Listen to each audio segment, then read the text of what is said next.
Class 10 math अध्याय 14 के प्रश्नावली 14.1 का क्वेश्चन नंबर 6 है। निम्नलिखित सारणी किसी मोहल्ले के 25 परिवारों में भोजन पर हुए दैनिक व्यय को दर्शाती है। इसमें दैनिक व्यय यानी रोज का व्यय 100 से लेके 150 है, 150 से लेके 200 है, इसी प्रकार 300 से 350 है और परिवारों की संख्या नीचे दी हुई है। यानी 100 से लेके 150 रुपये प्रतिदिन खर्चा कर रहा है। 4 परिवार ऐसा है जो खर्चा कर रहा है। 5 परिवार ऐसा है जिसका रोज का खर्चा 150 से 200 के आसपास आ रहा है। और ऐसे ही से 2 परिवार ऐसे भी हैं जो 300 से 350 खर्चा कर रहे हैं। 2 परिवार ऐसे भी हैं जो 250 से 300 खर्चा कर रहे हैं और 12 परिवार ऐसे हैं जो 200 से 250 खर्च कर रहे हैं प्रतिदिन। तो इसका हमें एक माध्य ज्ञात करना होगा। जैसे कि इसमें कहा जा रहा है कि एक उपस्थित विधि द्वारा भोजन पर हुए माध्य व्यय ज्ञात कीजिए। उपस्थित विधि मतलब आप 3 विधि का यूज़ कर सकते हैं, जिसमें प्रत्यक्ष विधि, कल्पित माध्य विधि और पग विचलन विधि है। इसमें हम प्रत्यक्ष विधि को की तरह से सॉल्व करेंगे। पग विचलन और कल्पित माध्य हम अगली वीडियो में देखेंगे। जैसे कि हमने बांटा है यहाँ 100 से 150 तक 4 परिवार है, वैसे ही यहाँ पे लिखेंगे दैनिक व्यय अलग से, परिवारों की संख्या यानी फ्रिक्वेंसी अलग से, फिर एक्सआई और एफआई एक्सआई लिखेंगे। 100 से लेकर 150 रुपये खर्च करने वाले 4 परिवार हैं और उसका एक्सआई निकाला, फिर एफआई एक्सआई निकाला। इसको सॉल्व करते हैं पहले। तो दैनिक व्यय को हमने एक साइड लिखा, उसके बाद परिवार की संख्या यानी फ्रीक्वेंसी यानी एफआई को एक साइड लिखा, फिर एक्सआई और एफआई एक्सआई। दैनिक व्यय 100 से लेकर 150, 4 परिवार 150 से 200, 5 परिवार, इसी प्रकार हमने अरेंज किया है। एक्सआई हमें निकालना होगा। एक्सआई होता है इन दोनों नंबरों का जोड़ का आधा, यानी इसके और इसके बीच का नंबर कोई हमें चूज़ करना होगा। जैसे 100 और 150 के बीच का नंबर क्या होगा, 125 होगा, तो हम यहाँ पे लिखेंगे 125। जैसे ही 150 से लेके 200 के बीच का नंबर क्या होगा, 175 होगा। वैसे ही हमें सबको अरेंज करना होगा। यहाँ पे देखेंगे कि इन दोनों के बीच का गैप कितना है। इन दोनों के बीच का गैप है 50 है ना। 100 150 के बीच 50 का गैप है। 150 और 200 के बीच 50 का गैप है। 200 से 250 के बीच 50 का गैप है।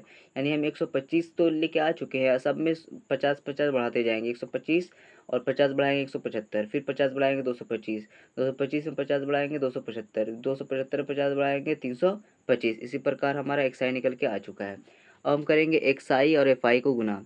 एफआई और एक्सआई को गुना, 4 को हम 125 से गुना करेंगे, तो हमने 4 को 125 से गुना किया। 5 चौके 20 के 0, हाथ में रहा 2। उसके बाद 12 चौके 60, 12 चौके 48 और 2 50 यानी 500। 5 पचे 25 के 5 हाथ में रहा 2, 7 पचे 35 और 2 37 के हाथ में रहा 3 और 5 एकम 5 3 8 यानी 875। अब 12 को 225 से गुना किया। 12 पंचे 60 के 0, हाथ में रहा 6, 12 दूना 24, 24 और 6 हमारा 30 हो जाएगा। 30 का 0, हाथ में रहा 3, 12 दूना 24, 24 और 3 27 यानी 2700। अब 2 को 5 से गुना करेंगे। 2 पंचे 10 के 0, हाथ में रहा 1, 7 दूनी 14, 15 के 5 हाथ में रहा है 1, 2 दूनी 4 और 1 5, 550। 5 दूना 10 के 0, हाथ में रहा है 1, 2 दूनी 4 और 5 और 2 3 दूना 6। तो ये हमारा पूरा नंबर आ चुका है। इन सबको हम एक साथ जोड़ देंगे। 0 5 और ये सबको 0 गुना जोड़ेंगे 5 आएगा। 7 7 14, 14 और 5 5 10, 14 और 10 हमारा हो जाएगा। और नहीं इस 7 को थोड़ी लेंगे, तो 2700 है ना। तो हम दूसरे नंबर ले रहे, तो 7 और 0 5 और 5 5 5 10 और 7 17 के साथ हाथ में रहेगा 2। ठीक है। उसके बाद हम इस सब को एक साथ जोड़ेंगे, तो यहाँ से जोड़ेंगे 6 5 11, 11 और 7 हमारा हो जाएगा 18, 18 और 8 हमारा, और 18 और 8 हो जाएगा हमारा 26, 26 और 5 हो जाएगा 31 और 31 का यहाँ पे 1 बचा था, तो 31 और 1 हो जाएगा 32, बचेगा हमारे पास 3 और सिर्फ यहाँ पे 2 बचा हुआ है, तो 3 और 2 हो जाएगा 5, 52 75 यानी 5275 आया हमारा एफआई एक्सआई।